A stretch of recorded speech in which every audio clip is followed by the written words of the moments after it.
Warren for rebooting this issue in terms of Washington, because this is about really focusing on the care economy and making sure that, and it's 0 to 5, but it's about how do families have early education and how do families have childcare. Mm-hmm. And many times what we hear, particularly the providers, is, oh, the United States of America can't do this.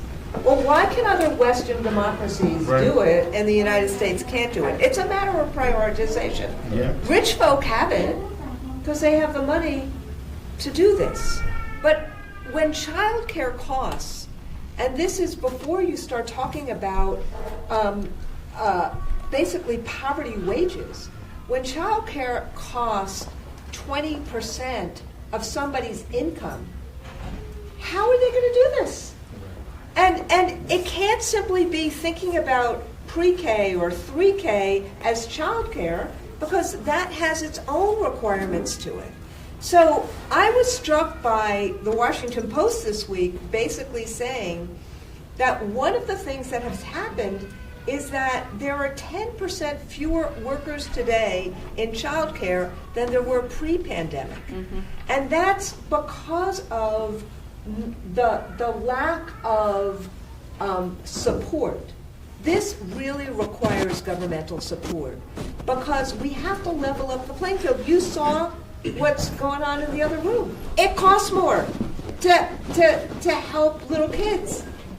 In a child care setting, you always have to have plumbing, you have to have bathrooms, you have to have that in every single classroom, you have to have food, you have to have providers who know what they're doing, you have to have small class ratios. And what tends to happen, and I think you were saying this, is that for quantity, we lose the issue of pay and quality. And those two things should not be pit against each other. So I would say on a national level that the basket of things that we should be doing for people, childcare, public education, Social Security, Medicare, these are part of the basket of what should be part of the social contract so that people can have opportunity, so that everybody can have opportunity. And that then requires a real federal focus. So it was part of Build Back Better, hopefully, with 2 more senators in the Senate, and with us keeping the House, we can actually make this part of a national priority. We have the money in the United States, and think about how it empowers, and will it empower jobs if people know they have child care, and if child care providers get a decent salary. Thank you so much. Yeah, Senator Well, Randi and I have been co-conspirators on this, along with, you mentioned, Elizabeth, working on this, really since I came to the Senate. And I think that I can attest to that. Yeah. But I want to just say, that part of what Randi is saying, what Denise is saying, what Keith is saying, what everyone is saying, is that this is a fundamental question of equity. Because it is not right in this country that some children don't have the same opportunities, and that their parents don't have the same opportunities because of this big gap in access to childcare. And especially right now, when we are looking at a shortage of people to do the work that is being created in this country, we cannot afford to not have the childcare that families need and that businesses need. So there is, and this is not like we know what to do. Correct. It's not as if this is some sort of a knotty problem and we don't know how to solve it.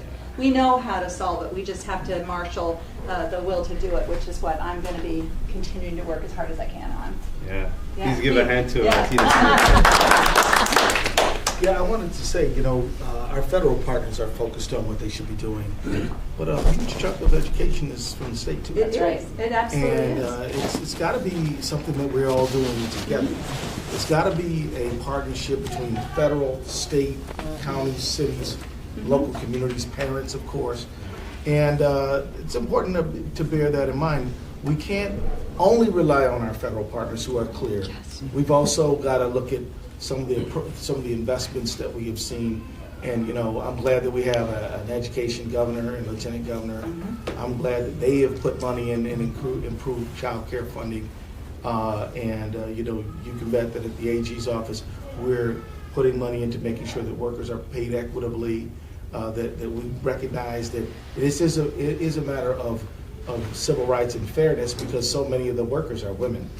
And so many of the parents are you know, some of the parents who are affected are the moms, right? So we've got to understand that this is something that our whole society has to partner to do. And I agree with you, Randy. We have the money to do this. Yeah.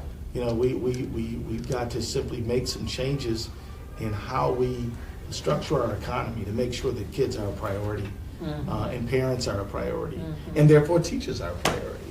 You know, that's really what we have to do. Yeah. No, thank you. Please, just give a hand. You know, I think, you know, from a provider standpoint, I hear all of that so clearly, and it all resonates. And I then go back to, then why isn't it happening? When you think about some of the policy making or makers, you're like, what is the disconnect? What is the lack of education on their part to understand that childcare is extremely important? And it's like, sometimes I just have this notion that maybe they think it's your babysitting. Yes. And so we lose respect for our teachers. And when our teachers are being viewed as a babysitter from maybe particular policymakers that haven't stepped into a child care facility, right, and don't understand that this is, we're providing a required education. So it just creates a disconnect to separate us from the educational system that the state has. And so how do we align what is already in place with 0 to 5, knowing that it's the same type of education but at a different level? I mean, We got to organize. yeah. We got to talk to people. We got to help them see it. And they have to see the economic analysis that seems so simple to us, which is, and Senator Smith said it, if we have really readily available childcare, and people understand how much that it's going to be capped at a certain rate, so that you can plan for it, then think about how many more people would be in the workforce. And think about how much, I mean, look at what, I mean, frankly, look at what your representatives in the Congress did in the last few months. The CHIPS bill, the Inflation Reduction Bill, the science work, not just the American Rescue Plan. There is finally an industrial policy under Joe Biden and Senator Smith and Senator Klobuchar and the congressional delegation from, or certain members of the congressional delegation from Minnesota. They've created a bunch of things that are going to create more manufacturing and more jobs in America, the Infrastructure Act. So there's a lot of people who want to go into the workforce. And we've already talked about a lot of shortages. So if we actually had childcare, and capped those expenses at a certain amount, and made sure as a matter of policy there was fair wages, think about how many more people would be in the workforce. And so it's a win-win-win situation if we could actually get this done. Well, let me just say, you know, elections matter. Yes, exactly right. We do talk about this as if we don't have choices to make, right? And you know, we do need, I think, as a society, to help people understand that 0 to 5 is important, that it helps educate our kids. It allows, you know, a work opportunity as long as it's paid fairly for new teachers. And if you pay them fairly, you're not going to have a problem attracting people into the field. Correct. There are smart people who want to take care of kids, but they got bills. And so having this to be the low-wage sector, because we don't value women and the work that they do, and maybe we don't put our money where our mouth is with our kids either, that's part of the struggle that we are in right now. But I'm happy to say that, you know, Senator Smith is doing it, Governor Walz is doing it. we're all trying to do it to make sure that our kids are a priority. And that means 0 to 5. That means great work y'all do, and we're grateful for it. Well, I want to say one thing too, when she was saying about the kids, and we have to look at our investment between 0 to 5, and you think of, okay, I put my money there. But when you get, if I have that good, stable foundation, when I get to kindergarten, I have that going through school, then there's less crime. You know, everybody's talking about, oh, we got this crime going on. This is crime spree. And we found out a lot about it after COVID. Well, a lot of kids got disconnected during COVID. Right. They don't really want to go back to school because they didn't have that foundation before they went there.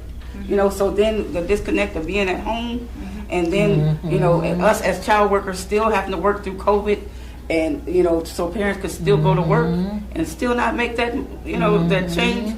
And then you get you think of, okay, well, we don't want to pay them, but then you get the bottom of the barrel as teachers. And then you're wondering why your kids aren't learning what they're supposed to. But if you can put that money where your mouth is, your kids are going to be better, and you're going to have less in the state system in crime, and more going to college. Pay now or pay later. A higher return on investment. Yes. It is. Yeah. Oh, I just was wondering if Yeah. our other guests wanted to get in on this conversation. Any we have teachers. If you guys have any comments, anything that you want to share. We want to be treated as teachers. Yes. We were all teachers, but we are not Right. treated like teachers. Right. Yes, we need to get paid as teachers, get the benefit of teachers, respected as teachers, because we take care of 0 to 6. And that's when it's the critical time. I think the state of Minnesota should invest in that time more than any stage, because I believe that is the most critical stage, and it's the most hard. The children you're teaching them from 6 weeks to 6 years, and The we're thing- expected to teach. Yeah, the thing is, even for me growing up, you know, my parents taught me that your second parent is your teacher. So, you know, that shows that, you know, teachers should be getting livable wages regardless of Right. if they're an early educator or they're, you know, in the K-12, like all teachers deserve a livable wage. So to bring back on the question around... Here. Yeah. Well, yeah, before COVID, we were fully staffed. We have 3 infant rooms. Each room holds 12 kids. The toddler room holds 33. The preschool room held 50. We have 10 teachers. Everyone left, didn't come back, you know, and so we've been struggling. We had parents that were paying that were no longer with us, just to keep us flowing, you know, and we're real net with our parents. So it's one-on-one. We know them all personally, you know. We have a good team right now. So it's just trying to find teachers that want to work, you know, and get paid. I'm sitting here thinking about it. I've been doing it 27 years here. I did 5 years at La Crèche, North Minneapolis. That was my first center. And I'm sitting here thinking, how did I survive and make it with 2 kids, a single mother? I bet it was really hard. I'm like, and it's great, and we're still at that point of not being paid, you know. And it's, for me, it's the children. I've been through a lot of staff, you know, but it's these kids that keep me locked in, you know. It's like I could leave. I got other places that I could be going to, but it's this home that keeps me, you know, stuck. So 27 years, so I think years. we should definitely give her And they are. I mean, we're with them more than their parents. You think about it. They get dropped. Some get dropped off at 7. They don't go home till 5:30. They're going home to eat, take a bath, hopefully, and they're back up to school to me. You know, so really, they got the weekends with them. If they really have them on the weekends, you know, they might have stuff going on and Another they're job getting they have shuffled to do. around, or another job. Who knows what it may be? But yeah, there are babies. Sure. Thank you. So for our last comments to wrap up this conversation, if anyone has last comments to make before we close up, we could. So. Well, you know, I'll just say that from the Attorney General standpoint, we value all workers' work. Certainly we value the work that women do. Women's economic security is family economic security, it's Minnesota economic security. And when we see women in the workforce, many times they're in the caring industries. You know, a lot of the teachers, not all, but many of them are female. And we want to make sure that there's equitable payment in these areas, and we want to make sure that women who are in the workforce who need child care are not paying, you know, like 20% of their family budget to do it. So it's a basic matter of fairness. But here's the thing, if we invest in that fairness now, our society will pay great dividends in the future through more people participating in the workforce, through better educated kids. The outcomes are right in front of us if we only would reach them. Yeah, thank you. So, Yeah, go ahead. what needs to be done?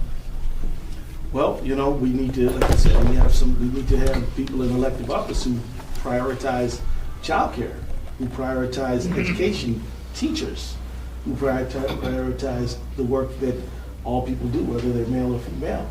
You know, these are the things that we have to do, and these things are often decided by the priorities of the people who elect. So that's just what it is. So what are the teachers, the providers, like what are they supposed to do to help with that? So, Advocate. yeah. Advocate with us. So, Yes. so part of what we're going to do in, you know, with that, if you noticed, our new campaign is called What Kids and Communities Need. So part of it is what we have to do in K-12. Yeah. Part of it is what do we have to do beyond K-12, and part of it is what do we have to do before K-12.